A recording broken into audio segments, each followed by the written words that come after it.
Have you ever looked at a wall in your Minecraft house and said, wow, that looks pretty bad? Wow, that's worse. The upcoming Minecraft 26.3 drop is adding one of the most important features that have ever been added to the game. The cushion is absolutely revolutionizing how people build in this game, in basically every conceivable area. However, its most obvious use is for interior decoration, which is the main thing I'm excited for, as I've always felt like my interiors could definitely use improvement. But that got me thinking about the other interior decoration items we have, and one of the most famous is of course the painting. These are crafted using 8 sticks and 1 block of wool and can be placed on walls in order to display a random image. I and many others have a lot of nostalgia for this piece of decoration. I remember figuring out how to craft this when I was younger, and I felt like the smartest player to ever touch this game. But I also remember how frustrating it was trying to get the painting I wanted, since it used to be completely random every time you placed it. Luckily in modern Minecraft, a lot of that luck has been taken away, since the paintings will always fill up as much of the wall as possible, so if you want a smaller painting, all you need to do is place some temporary blocks. There's still a bit of randomness though, as there are a lot of options. In total, there are currently 47 paintings available in Minecraft Survival Mode. That is a ton, but with so many paintings, some are bound to be worse than others. So today, I thought it'd be fun to rank every painting in Minecraft from the worst to the best. I'll be judging these based on how much I like the art and how well I think they work in Minecraft builds. Obviously, some paintings will work better in certain types of builds than others, but I'm going for a more general ranking today. The more flexible I find a painting to be, it'll generally place higher on my list. I expect my commentary for many of these to go by pretty quickly, but hopefully you all still enjoy my professional art critique. Warning, I am not a professional artist. I am a very average person. This is just my uneducated opinion. So if you enjoyed this video, please make sure to leave a like, subscribe to the channel, and let's jump right in. Wait! Before we begin, if you're watching this video when it comes out, I'm currently hosting a poll asking you all to rate every music disc in Minecraft from a scale of 1 to 10. I'm going to take the average of all your votes and make a video showcasing the community ranking alongside my own. I'm probably only going to keep this poll up for another week or so if you want to vote, make sure to check out the link in the description and the pinned comment. As of writing, we already have 1,600 votes, so I greatly appreciate everyone who's taken their time to do this. But okay, let's return to the paintings. I'm going to be placing these paintings into a tier list as we go, since I feel like many of the ones of the same tier are about equal to one another. So starting off with our F tier, this is definitely the smallest as we only have 4 paintings here. 51 Cave Bird. This is definitely my least favorite painting in the game for one simple reason. The bottom right looks completely out of place. The lighting and look of it just feels like it was an entirely different art style from the rest of the painting. Now there are a ton of other paintings like that, but I feel like all of them mix the styles a lot better than Cave Bird does. And those, they feel intentional, while Cave Bird just kinda looks like someone messed up while painting. The bright blob just seems way too out of place for me. Not to mention, I have no clue what I'm looking at. Also, as I said before, paintings are able to come in different sizes. Cave Bird is a 3x3 painting, making it on the bigger side. Personally, I find the bigger paintings harder to work with, since you obviously need a bigger wall to hang them on. Now, being a big painting isn't an automatic death sentence, as we'll see with my S tier, but it certainly didn't help Cave Bird either. Now with that said, I want to make it clear that I am absolutely not bashing the artists behind the paintings I talk about today. This piece was created by Kristoffer Zetterstrand, who is responsible for most of the paintings in the game ever since the item was added. Of the 51 paintings in this video, he created 40 of them, so there's no shame at all for having this painting in last place, since there's plenty of other works that I adore quite a bit. It's also worth noting that Cave Bird is a relatively newer painting. For Minecraft's 15-year anniversary, we got 20 new paintings added to the game, 15 of which coming from Zetterstrand. That means I do have less of a personal connection to the newer works since I didn't grow up with them. While I do think that plays a part in my ranking, don't worry, as plenty of the newer paintings also place extremely high up in this list. 50 Humble, or as basically everyone else calls it, the villager painting. This is one of the 11 works not created by Zetterstrand, instead coming from Boeving, who is responsible for 6 of the paintings today. This is also our first 2x2 work, which makes it a lot easier to build with than Cave Bird. Now as for the contents of the painting, it is kinda cool to have one that's directly based on something in Minecraft, so this fits right in with many related builds. Yeah, now my breeder looks nice. My issue with this painting is just the fact that I don't really like how the villagers look here. Something about them just seems off. Uncanny, if you will. I think the idea is solid, and if someone can look past the faces, then I can understand liking this painting, but for me, it's just a bit weak. 49, Bonjour Monsieur Courbet. This is what you see when Slender Man gets you. You really just can't tell at all what you're looking at on this one. Personally, I prefer it when I can at least make out something in the painting. When it's just kind of a mess of pixels, I'm not really a huge fan. However, I did let it sneak past the last few entries because of that static I mentioned. If you want to make a TV showing static, this is a super easy way to do it.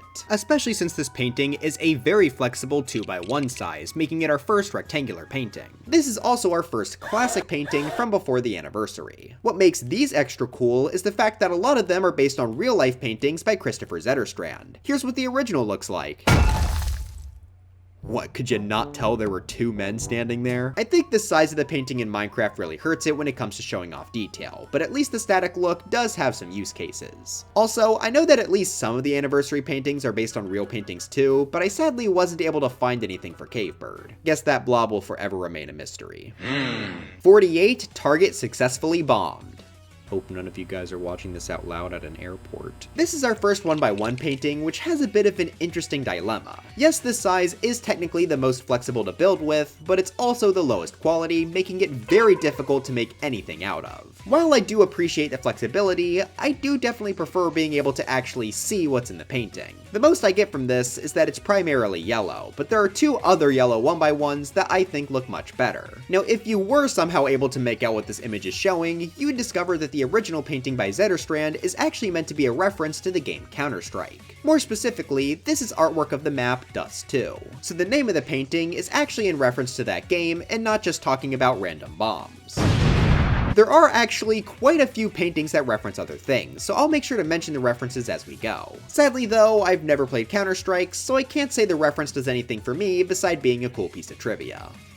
Gary, there's a bomb strapped to my chest! But with that, we can exit our F tier and move on to our C tier. This is our biggest selection of paintings, and I feel like most of these are pretty good. I just don't find myself using them very often. Kicking off this tier, we have 47, The Pool. This is another one that's just very difficult to tell what's happening. I do like the colors a bit more than the static painting though, as I think the blue helps to get across the water feel even if you can't fully see it. It's definitely very abstract in Minecraft thanks to the 1x2 size, but I could see someone hanging it in their house to add a bit of color. Also, the original painting has naked people. Good grief, he's naked! 46, Finding. Back to one of the newer paintings, this is our first 4x2 size. I actually like this size for paintings quite a bit. Even if it's big, I think it's easier to work with a big horizontal work than a big vertical work. At least in my experience, I've used the 4x2 paintings a bit more than the 3x3 size. As for this painting though, I don't really find it as interesting as the others in this size. The colors just don't pop out as much to me, and I don't find the ruins aesthetic particularly fitting for my builds. Luckily though, this is one of the newer paintings that I was able to find the original for. This reveals the art to be more of a mix of time periods with a relatively more modern day person finding these ruins. I think that's a fun idea, though I don't think it translates very well to Minecraft since you can't really parse out what the person is wearing or the fact that there's a light and a generator. I'm judging all of these paintings purely on their appearance in Minecraft itself, so sadly I can't really bring it up much higher for the fun concept of the original. 45, Bouquet. This is another 3x3 piece and it has a lot of similar problems for me that Finding had. The colors for the most part just don't feel as interesting to me, though this is helped by the bright blue backdrop behind the bouquet of flowers. I don't really think I like the spotlight effect though, which is present in a couple of the anniversary paintings. We also saw it in Cavebird, and while I do like it more here, I think I would prefer the paintings without it. The spotlight makes it so the top corners of bouquet are super dark compared to the rest of the art, which I think makes it fit less with my builds. 44, Backyard. This is our first 3x4 painting, which means it's really tall. I find this size in particular to be quite difficult to work with, but it does let us get a nice amount of detail in the painting. This has a very nice dark blue hue to it, though I think I personally prefer the brighter paintings. Obviously, this ranking is super preference based, so sorry if I end up dissing a painting you're a fan of. Who knows, maybe if this and the music disc survey video do well, I'll do the same thing for paintings so we can see what the community thinks is the best one. But anyway, while I do think this art looks good, it's just not something I see myself using. However, it's time for a scary fact. In the original version of this painting, there is some graffiti on the left wall, but if you look closely, there's a swear word. Don't worry, I censored it for you guys, but be very careful when looking at these paintings in the future. 43, Albanian. This is another yellow 1x1, and it's just as abstract as the last one. I do like the darker shade a bit more, but it's still a bit too blurry for me to be a huge fan. I mean, there is no way to tell that the original painting has a guy standing there. 42, D-Aztec. No, the other one. Yeah, for some reason, there are two paintings that share the exact same name of D-Aztec, which is mildly annoying for the sake of this video. I mean, they could have called one of them D-Aztec 2 at least. Anyway, we're gonna be stuck with the 1x1s for a little bit longer, as they feel pretty similar about each of them. The teal color of this painting is a little more unique than Albanian, so I prefer this one a bit more. It's also a bit easier to make out a shape here, though it is still very abstract. Oh, and fun fact, this and the other D-Aztec are also based on Counter-Strike, in both cases being the map Aztec. I guess sharing an origin makes the name thing a little better, but they absolutely could have tweaked one of the names to differentiate them. Again, if I was a Counter-Strike player, I may like these paintings more, but as they are, I only really like them for adding color to a small area. 41, Kebab Med Tray Pepperoni. I would say this is our first 1x1 painting where you could legitimately make out what's supposed to be pictured. As the name suggests, it's a painting of a kebab, and I think the shape does come across even if it's small on the Minecraft scale. Now sadly, I don't super love it color-wise, as the background just feels a bit too green and messy for my tastes, but I could easily see this painting working in a restaurant setting. 40, D-Aztec. Again. We already mentioned this painting a moment ago, but I like the gray feel a bit more than the teal. I generally build more in this color palette, so I think I'm just a fan of grays. Now this is just about as unclear as the other D-Aztec, but I think the shapes here make this painting work despite that. The dark black triangle splitting the image in half, along with the gray square at the bottom right, gives this image a good amount to look at even in its small size. 39, Earth. So if you paid attention to my intro instead of skipping it, you may remember that I said there are 47 paintings you can get in survival mode, so why are there 51 entries in this list? Well, as it turns out, there are 4 2x2 paintings that are currently inaccessible in survival mode, but do exist in the game through commands. Now unfortunately, as far as I could tell, it's currently unknown who made these 4 creative mode exclusive paintings. That said, I like all of them, and I hope that someday Mojang will decide to add them to survival mode. They're definitely quite different from the other 47 paintings, so maybe that's why they haven't been added yet, but personally, I don't really care about that. I think there have been multiple scenarios where I would have loved to use these, so the option would always be nice. Anyway, of the 4, Earth is definitely my least favorite. These are all based on elements, and I think Earth is just the least visually interesting by default. The dirt color is a lot less captivating to look at, and the icon in the middle just being a square really doesn't help things. That said, if you did want to add some brown detail to a wall, this is a great way to do it. There's really no other painting with a similar color scheme either, so there are certainly use cases where I could see Earth coming in handy. 38, Pig Scene. This is our first 4x4 painting, the biggest size Minecraft has to offer. That obviously makes this extremely difficult to work with, as you need a pretty big surface in order to display it. That said, I do find the concept to be pretty fun. It takes Zetterstrand's RGB painting and just plasters a Minecraft pig face on it. Being one of the game's most iconic mobs, I think it makes complete sense that it's one of the few to be the focal point of a painting. Now, I gotta be honest, when I was younger, I always thought this painting was of a woman walking alongside a pig that was wearing a wedding veil. Yes, I was stupid. Looking at it now, especially after seeing the original painting, it's definitely clear what it's supposed to be. However, I think my confusion when I was a kid made me less connected to this painting since I didn't fully understand what I was looking at. Plus, I also find the other really big paintings to be much more interesting, so I often overlooked Pig Scene. 37, The Void. I like how clear it is that the focus of this painting is on an angel. Even at the low quality, it would be hard to confuse this with anything else. The colors at the left work really well with the angel, as it sort of feels like a heavenly sky while not being a bright white that drowns out the angel themselves. However, I'm not really a fan of how the right side of the painting is just completely black. I know the point of the painting is supposed to be the void, but I feel like I would have preferred the sky color scheme at the left to continue throughout the whole piece. I do still like it, but I feel like it's a bit too dark for me to work with personally. 36, Fern. This painting has the spotlight effect I mentioned earlier that I'm still not much of a fan of. I like it a lot more in the original artwork, but when translated into Minecraft, the shadowed areas just feel a bit too dark. That said, I do still like plenty about this painting. The potted plant looks really good here, and the Minecraft flame at the left balances the painting quite well. Its pixelated look is a really interesting contrast to the rest of the more realistic artwork. 35, Pond. This is the second and final 3x4 painting, which I still think is hard to build with, but I like the look of this art much more. Mostly because the skeleton is funny. Despite the low amount of pixels to capture all the figures, I think this art does a good job representing the maiden, skeleton, and dead tree in the back. My only real issue besides the size is that the colors do feel a bit muted here overall, but I think it's nice to have at least a few paintings like that. Also, the original art makes me laugh because the woman looks so tired of the skeleton. 34, Wasteland. Another 1x1, but I like this yellow way more than the other two. Its warmer shade makes it a lot nicer to look at, and in turn also makes me want to use it a lot more. The white border around the bottom of the image also acts as a great frame to make the yellow pop better. I know that I've seen a lot of people use that frame to make this painting look like a filled cup. With that said, I certainly wouldn't be able to tell you what this painting is meant to represent. It's a bunny! 33, Paradistrad. While this is another 1x1, unlike Wasteland, I can actually kinda tell what's going on here. This looks like a set of potted plants, and looking at the original painting, that's exactly what this is. That means this works quite well in any build that's focused around greenery. I feel like I've definitely seen this be used in greenhouses and gardens before. Now with that said, the 1x1 size does still make it a bit messier than I'd like, but overall, I would say I'm a fan of how this turned out. 32, the stage is set.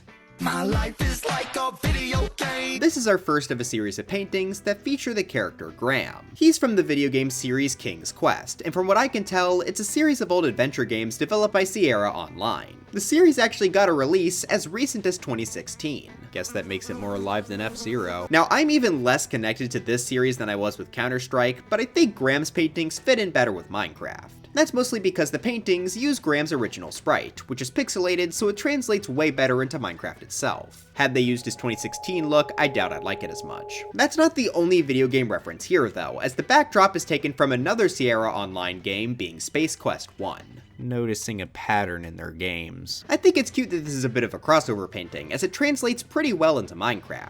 It gives me a feel of a boss fight thanks to the giant enemy spider.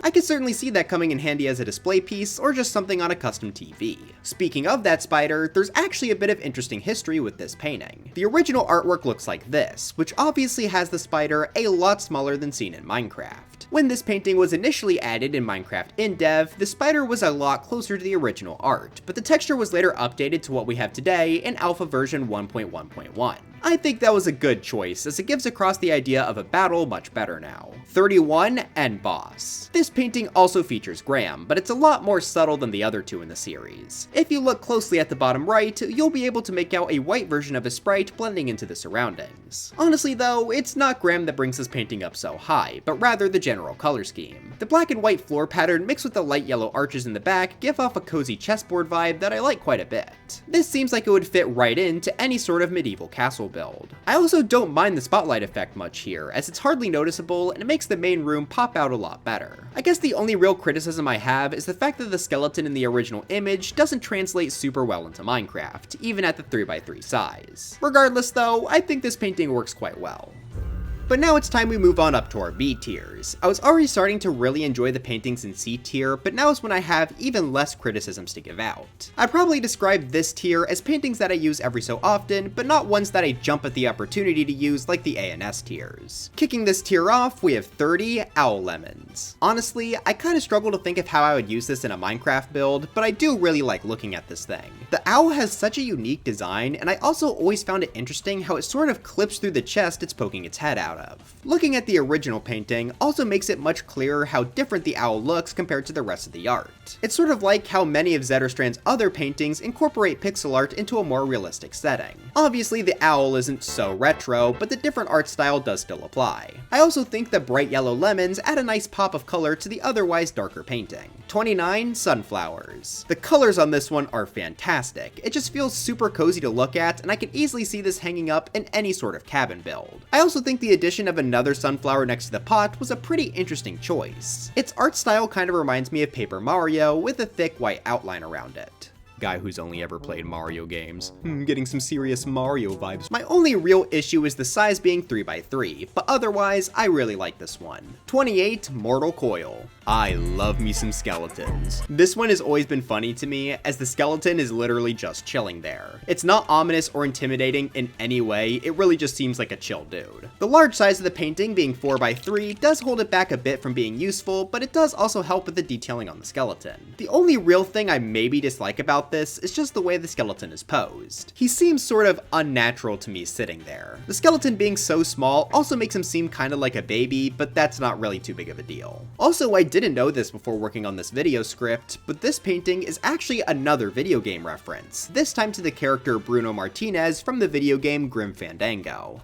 Who? Yeah, this is another 90s video game that I've never heard of before. The game has actually received several re-releases on consoles like the Switch, PS4, and Xbox One, so if you want to give it a try, you can play it pretty much anywhere. Luckily though, even without me getting the reference for over a decade, this painting still stands out as being really fun. 27, Changing. It's been quite a while since we had one of our 4x2 pieces. I like how this painting almost feels like a progression of time, like you could see the bright sunny side of the painting cut into the dark and gloomy left side. I think the contrast between the two backdrops works really well, especially since they aren't evenly sized. I also like the brighter red and yellow trim going over the backdrop. I can't even really tell what it's meant to be, even with the original photo, but it adds some nice color. 26, Passage. Well, speaking of the passage of time, this one I think gets that theme across even better by having two figures stand in a series of door frames. On the right, we have the skeleton of a human, and on the left, we have a skeleton of the extinct giant ground sloth. I genuinely thought this was a dinosaur. Regardless of the species, I think this does that progression theme excellently, and it's helped by the very lovely colors here. The light blue of the backdrop mixed with the white of the hull and skeletons really makes this painting stand out as a great piece of decor. 25, Tides. This painting might be one of my favorites color-wise. I just adore the color of blue that's used for the water here, as it makes the painting feel so peaceful. Had it not been for the massive 3x3 size, I would probably use this painting in almost any home interior I make. Sadly, I do think this is a bit big for that, but the vibes of this painting are still fantastic. Also, do not look at this guy in the original. Good grief, he's naked! 24, Pointer. This is our second 4x4 painting, and I've always liked this one a bit more personally, even if Pig Scene is probably the more iconic of the two. Something about the giant ominous floating hand mixed with the tiny karate guy makes this a really funny painting to look at. This is one of the best examples of Zetterstrand's ability to mix art styles, as the contrast of the realistic hand to the pixelated man really helps to make this painting stand out. The background is also so nice to look at, with the snow-covered ground and the slightly ominous foggy sky. On top of just the painting looking nice, this one has a lot of trivia. The hand in this picture is actually based on Zetterstrand's own hand. The background for this painting is said to be based on the work Winter Landscape with Church by Caspar David Friedrich, which is super obvious when you compare the two. The concept of this painting may also be inspired by the creation of Adam by Michelangelo. I couldn't find anything concrete on that, but I did come to that conclusion myself and then saw the wiki say that too, so I'm willing to believe it. Finally, we have the karate guy, who is another video game reference, this time to the main character of the game, International Karate Plus. Sadly, it doesn't seem like there are any modern consoles to play this game on, but it did release on the GBA. So if Nintendo is looking for more slop to add to NSO instead of just putting on Mario Kart Double Dash, they could put this there instead. Even if I don't get most of these references myself, I do find it kinda cool how many different titles are getting spotlights in these paintings. 23, Orb. Once again, we got ourselves another 4x4 painting, but I love how gloomy this one is. While I do generally prefer brighter paintings, I think there's certainly a place for dark ones like this, especially if they're done this well. I like how this painting is both dark, but at the same time kind of comfortable with the setting. It sort of reminds me of taking a late night walk with nothing but the street lamps to brighten my path.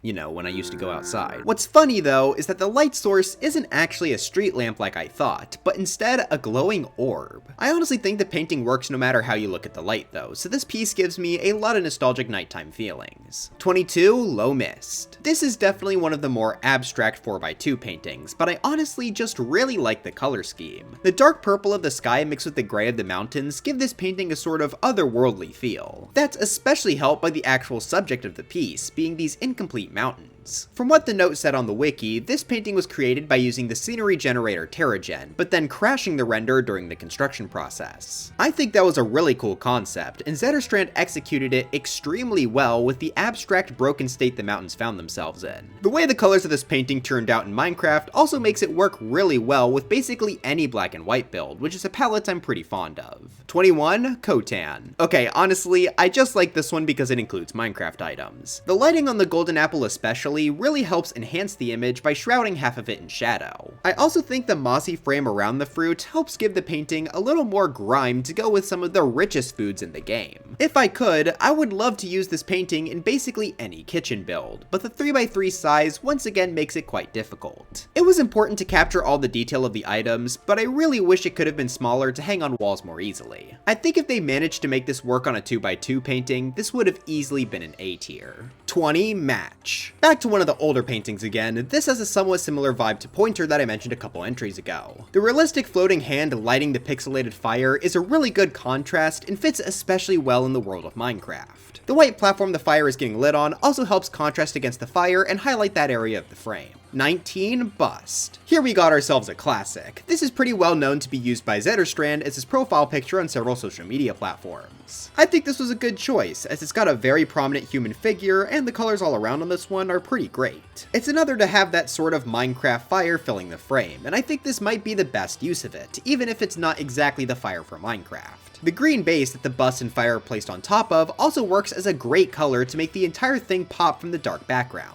Also, while I now know that this is supposed to be a bust of specifically Marcus Aurelius, I always saw this picture as a man sitting in a hot tub. Now, does it make sense for a hot tub to be on fire? No, I don't think so. But I can't shake this perception of the image, as I think the fire represents the theoretical heat very well. Either way though, if you're normal or see the hot tub like me, I think this painting looks great regardless. 18. Wanderer. This is our very first 1x2 painting in the ranking. In my opinion, it's one of the best sizes for a painting. It's just big enough to get a good amount of detail while not being too big that it feels like it's hogging up all the wall space. There's sadly only 3 paintings of this size in game, but I think all 3 of them are bangers. Each of them focus on a different character, and I think this one is the weakest of the 3 since the figure is pretty blurry. That said, the figure is still very clearly defined, and I like that we have a more realistic style human next to the other pixelated ones. The figure in the original version of this painting is based on the work Wanderer Above the Sea Fog by Caspar David Friedrich. I think Zetterstrand made a great call to just have the Minecraft painting focus on the figure. The rest of the painting still looks good, but having a purely human-focused portrait is pretty important for builds. It can be used to represent old family photos, or really a picture of anyone who might be important to a building's lore. 17. Wind.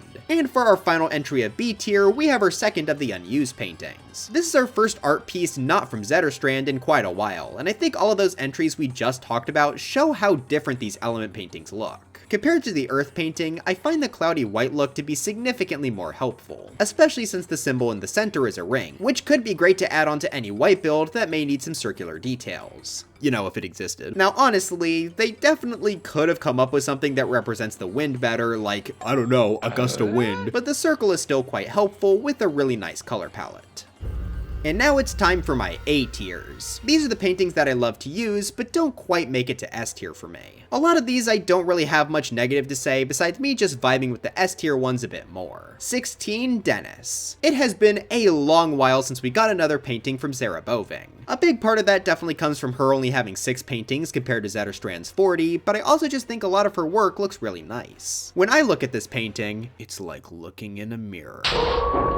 Okay, but in all seriousness, this is a really cute piece depicting the Minecraft wolf. As a dog person, wolves are some of my favorite mobs in the game, which definitely helps boost this painting a ton on the list. The green background also helps with the friendly feel of the art, which is even further cemented by the cute little tongue added at the bottom, which is not something that you can normally see on wolves in game. Oh yeah, and if you're wondering why this painting is called Dennis of all things, that's because this art is directly based on a painting featured in the Minecraft movie. The only reason this painting isn't higher is because it's sadly a pretty big one at 3x3. If this one was a smaller size, I think it easily could have shot up to S tier. 15. Wither. And here we have the one and only painting created by Jeb. This was released later than the other classic paintings, but well before the anniversary wave. That's because 1.4, otherwise known as the Pretty Scary Update, saw the addition of the Wither. Since the Wither has such an unconventional method of summoning, Jeb added this painting to show what needs to be done in order to get a Wither. Now, as a tutorial, this conveys the general shape of a wither, but not really what you need. The wither skulls can be inferred, but the brown bricks below don't match one-to-one with anything.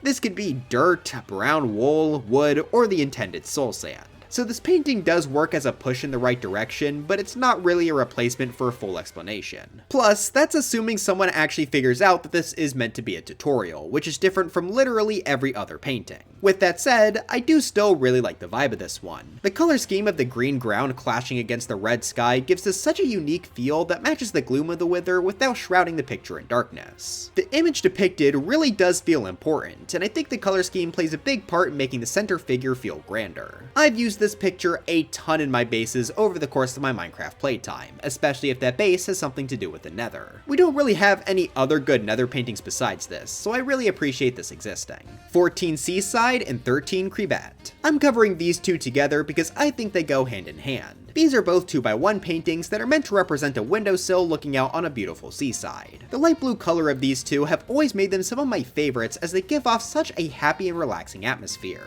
But don't get too relaxed. This is really the only painting in the game to get two different versions. Yeah, we did have the D-Aztec twins from earlier, but those were only similar in name. These two are basically the same painting with one element swapped out. The creeper appearing in a painting was a must due to just how iconic it is, and I think this was a perfect one to do it on. I'm sure everyone has had the horrifying experience of living it up in your Minecraft house just to turn to the window and see.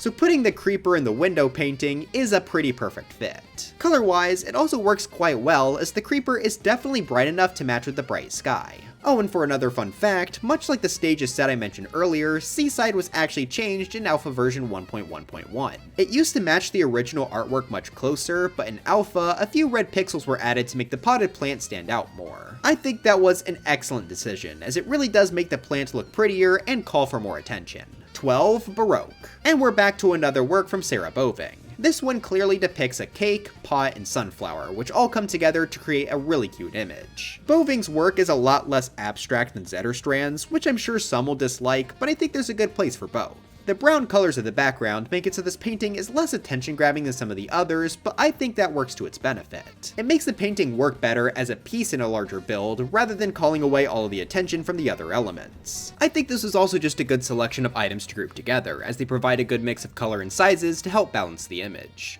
11 Graham. And to end off the Graham trilogy, we have the picture focused on the man himself. I think this is just a perfect fit in Minecraft. The pixelated look of Graham makes him fit right into basically any build. I've used this a ton in living rooms over the years to represent photos of people hanging on the wall. Sure, this may not be the most complex painting in the world, but I think the simplicity of just being a portrait of a person is incredibly useful. Also, for a little bonus fact, both this and Khotan are actually based on the same painting, being Still Life with quince, cabbage, melon, and cucumber by Juan Sanchez Khotan. The Graham painting in Minecraft basically just cropped out everything but his sprite though, so I'm happy Khotan did at least maintain the original reference several years later. As for Graham, I definitely prefer it being cropped to just the character, as I think it makes it much more useful. 10 Sunset Dents. Just absolutely gorgeous colors on this one. The soft blues of the mountains mix so perfectly with the sunset background. Despite the 2x1's more limited pixel count, this image is able to convey everything in the original painting perfectly. The image feels both peaceful and grand at the same time due to the colors and scale of the mountain mixing together. I really don't think there's any way to improve this painting. I absolutely love to use it in basically any build where a painting would fit. The blue and pink will usually help it stand out, but it's not so bright that it's distracting. It's an absolutely perfect fit for living rooms or bedrooms specifically. I know I've used it a ton over the years. I think this painting easily takes the crown as my favorite 2x1 in the game. 9 Fighters. Going from my favorite 2x1 to my favorite 4x2, we have this awesome fighting scene. While the bigger size does sometimes make it harder to use, I don't think it's so obnoxiously big that it can't be done. I have certainly had a couple rooms of this painting as the main focal point, even going back to my earliest days of playing this game. Outside of just my nostalgia for using this in builds for years, I think I also really like this because I'm a Smash player.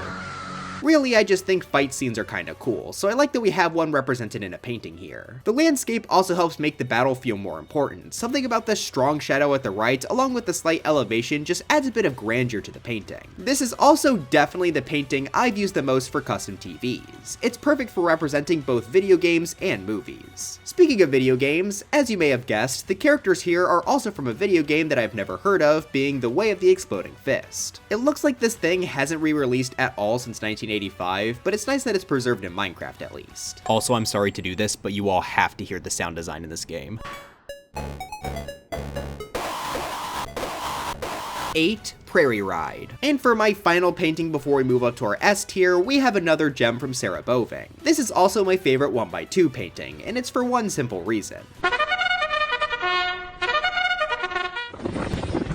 This is much more colorful than the other two character portraits, and I think that makes this more interesting to use. The more dynamic pose of the character riding the horse makes it feel like there's some actual motion in the painting. This work has only been out for a few years, but I've already used it a ton in my interiors. It's my go-to vertical painting now, and it's such an easy way to breathe some extra life into a build, especially if that build is tied to horses. Oh yeah, and before I forget, the person riding the horse is newer. Who's that, you might be asking? Everybody knows about LeBron, But don't forget about us. the other Cavaliers. But now it's finally time for the S tier. These are the 7 pieces that pretty much immediately come to my mind whenever I think of a Minecraft painting. I may not be able to use them all the time, but I love the art so much that I'll try my best to find any way to incorporate them somehow. Unfortunately, that's not really something I can do for these first 2. 7 water and 6 fire. These are the final 2 unused element paintings. In just about every aspect, I find them to be way better than the other 2 we saw earlier in the list. The bright blue and orange coloring jumps out a lot more, and the actual designs on the painting fit with the respective elements. I would absolutely use both of these all the time, as they fit perfectly in any build centered around water or fire respectively. Have an underwater base? Perfect spot for the water painting. Have literally any build tied to the nether? You know fire is going to be a pretty perfect choice. These are the 2 paintings that really make me sad that they haven't brought them over to survival mode yet. At this point, I'm sort of doubting that they ever will, but to be fair, the zombie horse was in the game for over 12 years before being added to survival mode. I bet you 10-year-olds are calling the zombie horse Unk. Of the 2 paintings, I think I would personally use the fire one more, since I usually prefer to build with a nether palette. And also the painting is pretty fire. 5. Unpacked. This is another newer painting by Boeving depicting a Minecraft world. That is already pretty darn useful, since we surprisingly don't have many paintings that are just about Minecraft.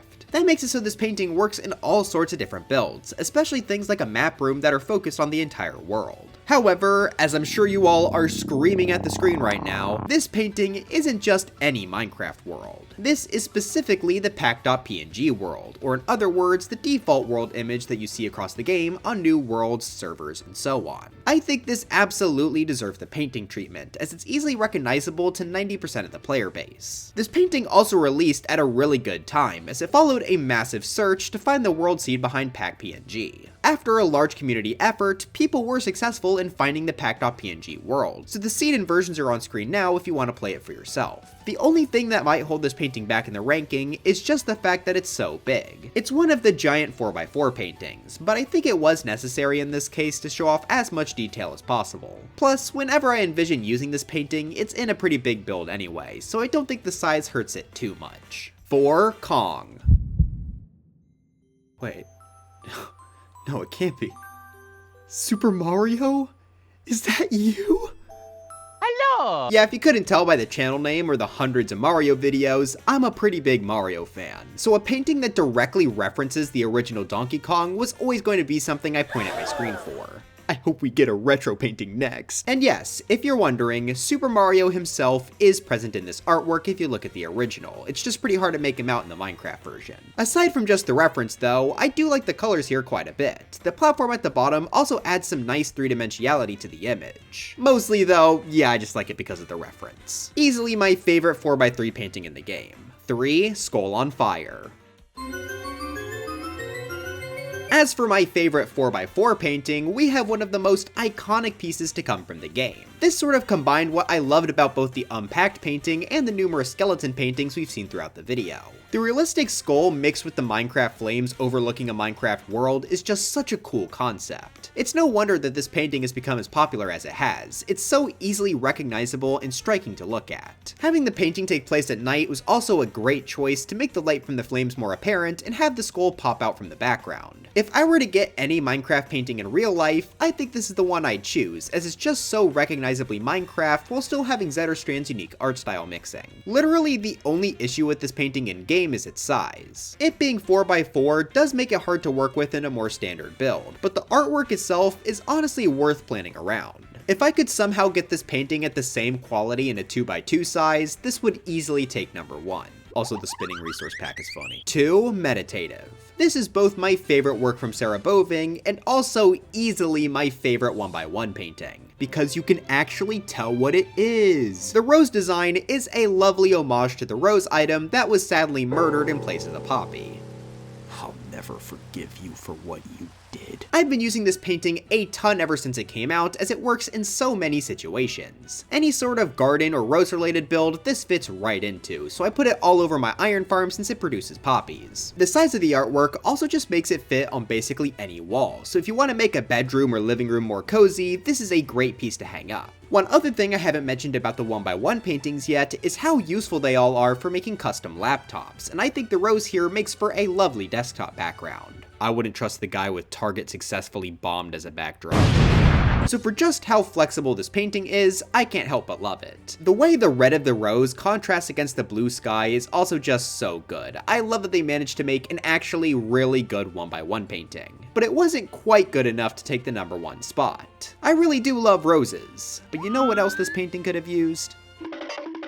Whoa, wait, did you guys see that? 1. Skull and Roses. I love basically everything about this piece of artwork, and I think it's incredibly underrated. Not only is there a super awesome skeleton skull as a focal point, but their color scheme on this one is also just so good as well. The blue hue over everything makes this more melancholic than scary. The blue isn't too bright either. It's a nice soft blue that can capture someone's attention, but doesn't completely steal the look from everything else in a build. And in addition to the skull, there's some lovely roses that add a bit of content to the bottom of the painting to help frame the skeleton a bit. This was actually an addition made to the Minecraft version, as the original artwork doesn't include any greenery behind the skeleton at all. I think it was an excellent decision to help make the skeleton feel more relaxing than dangerous. Plus, the added colors provide some much needed variety in the artwork.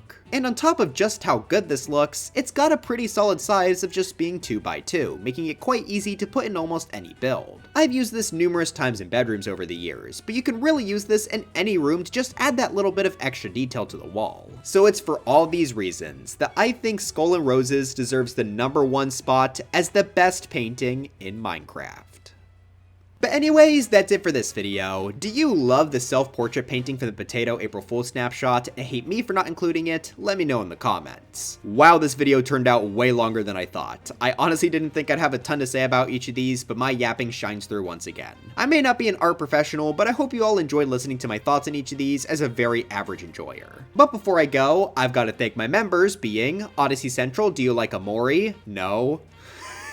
That is an awesome membership list. Young Smoky VP 17, Joseph, Random Stuff, Bruno Man 4006, subscribe to Odyssey Central, Xenon, Magician, WSLA, Meepo, Maidzio2, Guess Who Not, Crazy Dry, Gately, Yokai Watch Deluxe, Spawnzilla, Cuddlefish, Lost Core 58, The Cool Man, Kumo Yosei, Mr. G, RKJD 3930, Expired Crazy Person, Shinsei, Nuclear, Doodle Dog 222, Aaron 0729, Danny Gaming Central, Windows Vista's fan-made content, Genie VV Yoso, Leonard Von Hevring, Disco Fama, Cassie Channel, Drop D Mike 75, Virtual Tomato, Daniel Castillo 1262, Anton 3669, Smuggy, Guy 112, Flame 765, Peanut Brown Gallery, Gorposaurus, BFDI Macaron, Stephen Hafner, Night Vision 101, PDX, Wilbur, Mogo Mogo Boat, Stuffy Ant, Rich 229, Jeho Jim, Magnus and Larslot, Trifector, Tibby, Hippopotamus, Levi Strux, Blessed Tiger, Yanni the Duck, Trader Mo, Mevins 2001, Display Changer, B Major 2003, Sir Musty, Belandor, Cinder CC, Jade Avery, Thicky Reiki, Engineo TM, Tesseract, JubeTube, Jameson Pageson, Keep, and Christian Flattery Sequel Edition. But anyways, dry bones for Smash, and I'll see you guys next time.